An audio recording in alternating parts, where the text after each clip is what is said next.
Hello. Hey. So, update time. I was planning on giving an update a couple weeks after the first video, but it's been about 2 months now. But just an update on my army thing. My MEPS experience was a little different because I was expecting on going a week after I actually did, but I got a call that morning from my recruiter saying that they had bumped my enlistment up a week because they get better ratings or something when they send recruits faster. So I was totally unexpected, and he's basically just like, all right, get your stuff ready, I'm coming to get you.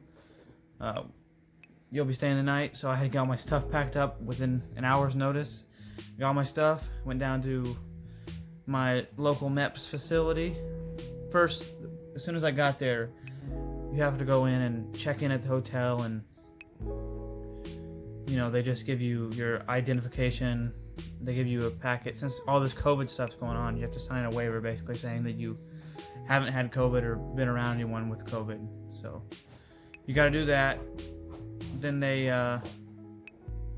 we took a trip over to the actual MEPS facility because I had to take it's basically like a test that confirms your ASVAB score so that they know you weren't cheating. So it's like the ASVAB but minimalized down to like 15 questions, and depending on how you do on that, they'll make you take the ASVAB if your scores don't align. Let's say you get a 75 on the ASVAB and you get a 45 on that test. They're gonna say, oh well, it sounds like he cheated on the ASVAB, or because they just don't align. They're checking for your accuracy. So they'd make you take the whole ASVAB again. But luckily, my scores lined up perfectly, so they knew I was confirmed. So then I went back to the hotel that night, and you just meet with the hotel liaison. They go through the whole night schedule. They tell you what all you're going to do when you have to be up. And from what I've heard, a lot of people that go to MEPS have to have a roommate. But since I'm in South Dakota, we didn't have a lot of people going to MEPS. There was only like 20 total people when I went. So no one had a roommate. So we all had a room to ourselves, which was really nice. And it was a really nice hotel. It was like a Holiday Inn downtown. But we had to talk. Everyone had a meeting, and then we all just split up, and we got to do our own thing. And they gave us meal vouchers, so you were able to get your dinner. And they had like a choice of 3 things for dinner and for breakfast, and you had to choose them beforehand. But you just go up and give them your voucher, and they give you food. But that night, I went down to the gym in the hotel, even though several people told me not to. I probably shouldn't say that, but I just get nervous if I don't have a workout in. So I got my workout in. Went back up to my room. Didn't really talk to the other recruits. But then again, no one really did. I think it's because of the COVID thing. No one likes talking in public anymore. But went back up to my room. Watched TV for a bit. Tried for an hour to pass out. Fell asleep.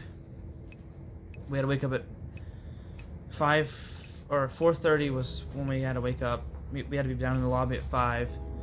We all ate our breakfast together in the it's kind of like a cafeteria area of the hotel. And then we all got on buses and shipped to MEPS.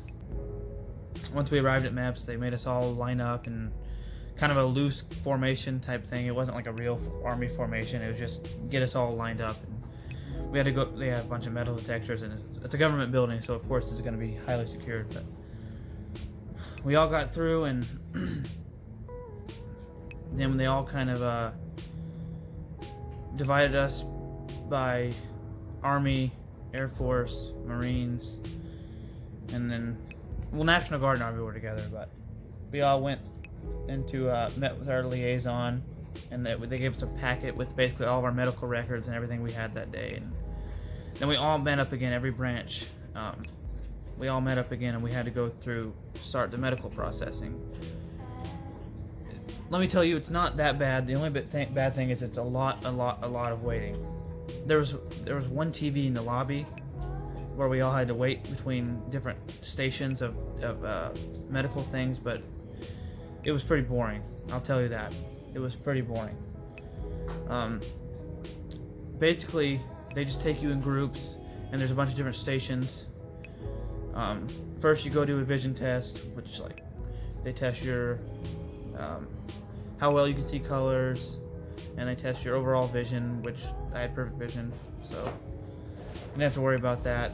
From there, you go to the hearing test, which you go in a little tiny booth. It's claustrophobic with 4 other people.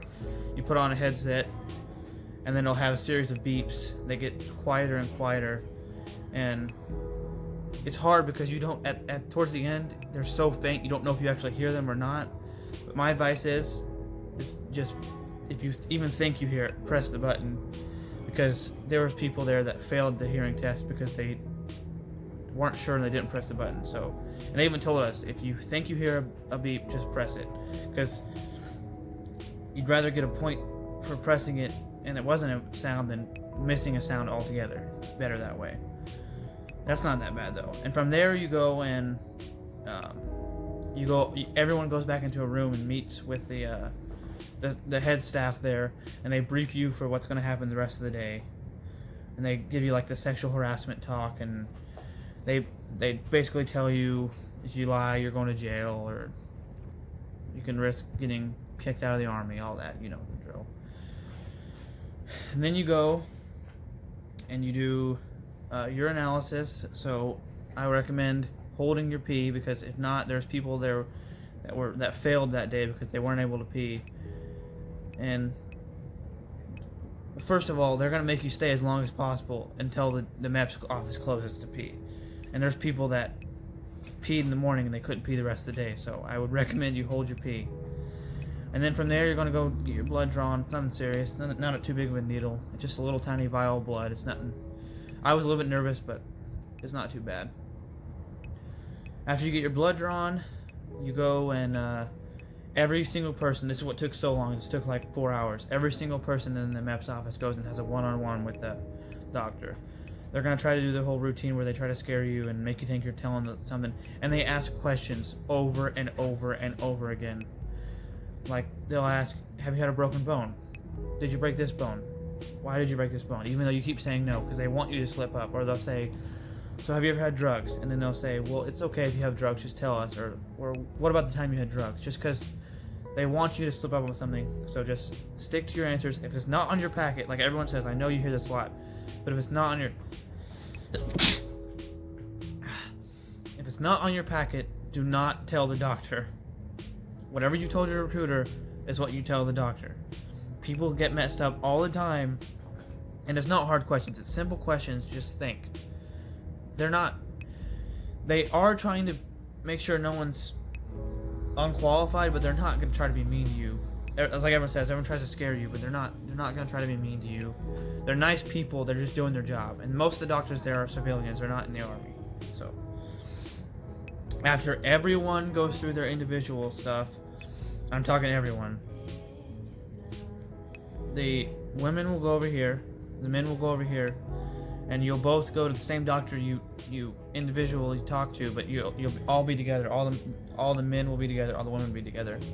You go in a room, you're gonna strip down to your underwear. You get down to your underwear, and they have a long list of like 35 things of just range of motion stuff you gotta do. Hands work well, your wrists can move, your fingers can work, you have movement in your shoulders.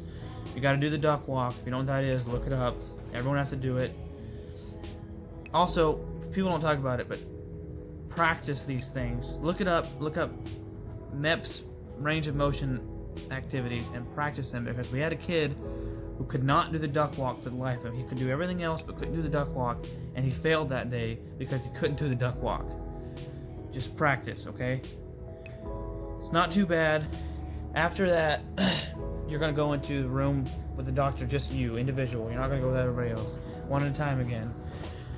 They're just going to check your heartbeat, your other vitals, your blood pressure, and they're going to go through and they're going to check any major moles or any scars you have, and they're going to measure them because they have to write that down for identification later in the Army. They have to know. So just know they're going to go through and check all your scars, so don't think you can hide them in your paperwork, because they're going to find them. So don't lie about that. And then lastly, this is the tough one. They're going to pull your underwear down. They're going to check all in there. They're going to check your man bits if you're a man. They're going to check your lady parts if you're a lady. And they're going to check your your rear end, so be ready to bend over. They're not going to go in anywhere. They're not going to be invasive like that. You're just going to check. He's got to make sure it doesn't look weird or anything, or you don't have any deformities, so just be prepared for that. It's over in like 3 seconds. No big deal. Don't worry about that part. Oh, I missed the part where when you walk into the doctor's room, they're going to check your height and weight. So make sure you are the appropriate height and appropriate weight, because they will check. Don't worry if you're a little overweight. That's what my problem was. I was a couple, like 2 or 3 pounds overweight, but it's okay, because if you're overweight, they're going to tape you. They're going to put measuring tape around your waist and your neck if you're a guy. I don't know what it is for the girls, but you can look it up. They're going to put measuring tape around your waist and your neck. And usually if you're within a couple pounds, you're fine. You're going to make the tape. Or even if you're 5-6 pounds over, you're going to make the tape. It's okay. But they're checking for your body fat composition, so just be prepared for that. I was overweight, but I made the tape, so I'm fine. He just said, hey, lose a few pounds before we go, or we're gonna have to tape you again, but it's no big deal. So make sure you're prepared for that.